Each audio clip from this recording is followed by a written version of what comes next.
Happy for the guys. I thought, to get six guys in double figures is great. We're still learning. We're still processing the information. We're all going through it together with a new group. So we're happy with the win, and just got to stay hungry and keep getting better. Offensively, do you feel like you attacked the rim better in the second half? Joel, that's a small team. So Coach Ritter, I actually sit by him every year at the Final Four. It's kind of funny. Our seats are right next to each other. So my son and I sat right next to him.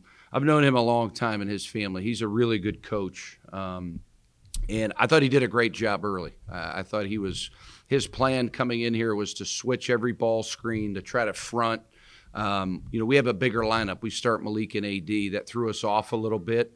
There's only so much you can get done in a short period of time with really a very short prep, right, a 24-hour prep. So the guys figured it out, and things started to slow down. We didn't shoot nearly as many threes in the second half. When you're making them, it looks great, but if you don't, it's okay. If they're, I want our guys shooting open shots, but, you put yourself in tough rebounding spots if you take bad ones. Defensively, just the key to overcoming what was a hot shooting start for them. The key is Parker Stewart and Simon. Those two kids are all-league players in the OVC. We just chase Parker Stewart everywhere, literally all over the floor. The kid's a great player. He had a rough night, but that was due to Garrett Covington. That was due to John Lovelace. That was due to Miles Hunter doing an exceptional job on him, because I have a lot of respect for his game. I've known him since he was younger, and you saw me call that quick timeout in the second half.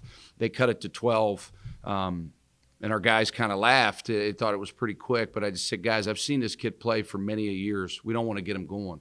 So let's try to break his rhythm, call timeout, and regroup. 2 games in, just what impressed you most about John Lovelace? I said all summer, Joel, when we got him, I think the kid's a special talent. He's 6'5", 6'6". He's athletic. He's one of the better defenders I've seen for a freshman. Really probably since Covington, since G. They're locked down. He's a lockdown defender on the ball. He's a great cutter. He can make a three. The thing about John, man, he doesn't say a lot, but when he does, he really understands the game. He's going to be really good, Joel. He's got a special talent. I knew it when we signed him, and it's going to be fun to watch this kid by the end of the year, because I think he's just starting to figure it out right now. Last year, you guys put such a big emphasis on trying to get fans to come out to the Eagle Center and support this team. And this season, from one game here, it seems like you guys have a lot of weapons that can really do some really exciting things. Why should fans come out and watch this team this year? I think what makes our team special is the depth we have and the style of play. When the ball goes through the basket and you're dunking, you're shooting threes, you're seeing 6, 7 guys in double figures. It's a fun brand of basketball. It's fast paced. There's a lot of possessions. We got a chance. I told our guys, if we're about the right things, which is nobody gets the credit, we over me mentality. That's what we talk about daily. It's part of our mission statement. Share the ball, play the right way, execute on both sides of the ball. This team's got a chance. It's really an exciting time here at the university. You look at volleyball, huge game Friday night.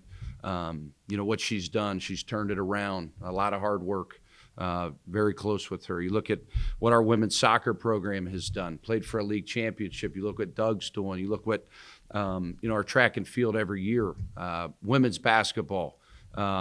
It's an exciting time.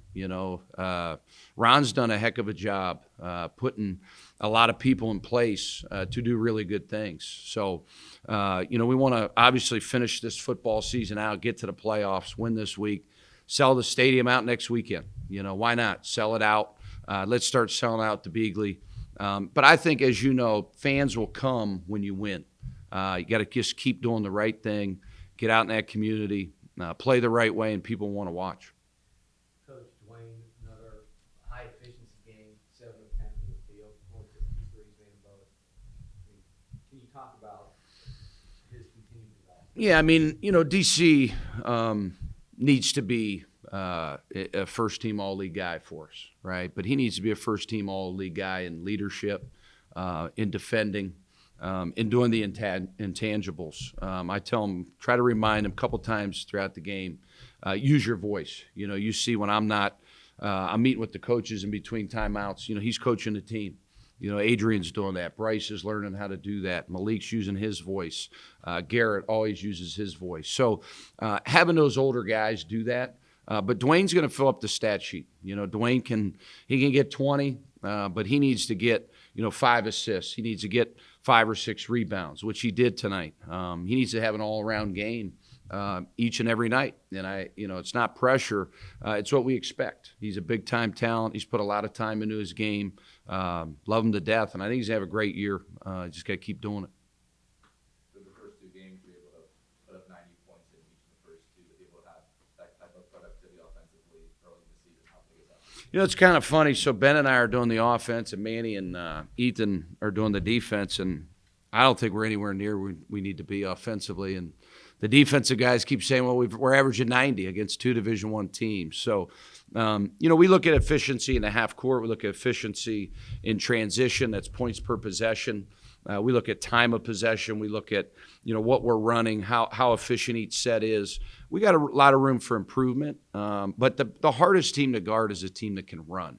So how do you run? You got to get stops. And if this team can continue to get stops, we can wear teams down. We can play 10, 11, 12, 13 guys. I mean, I feel confident I can play Ja'Cory and Will more minutes, and Josh Irwin and Chris Shelton's going to play. Those guys are going to get in the game and contribute, whether it's on Sunday or, here real soon. We just have a lot of good players right now in our program.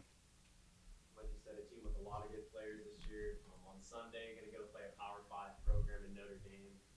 How excited are you to see kind of a measuring stick game for this program early on in the season? Yeah, when we were at West Virginia in the Big East, Notre Dame was in there. We had some great battles. When we won the Big East championship, played an unbelievable game against those guys in the semis. So we've played him every year. Coach Bray's a legend, what he's built there.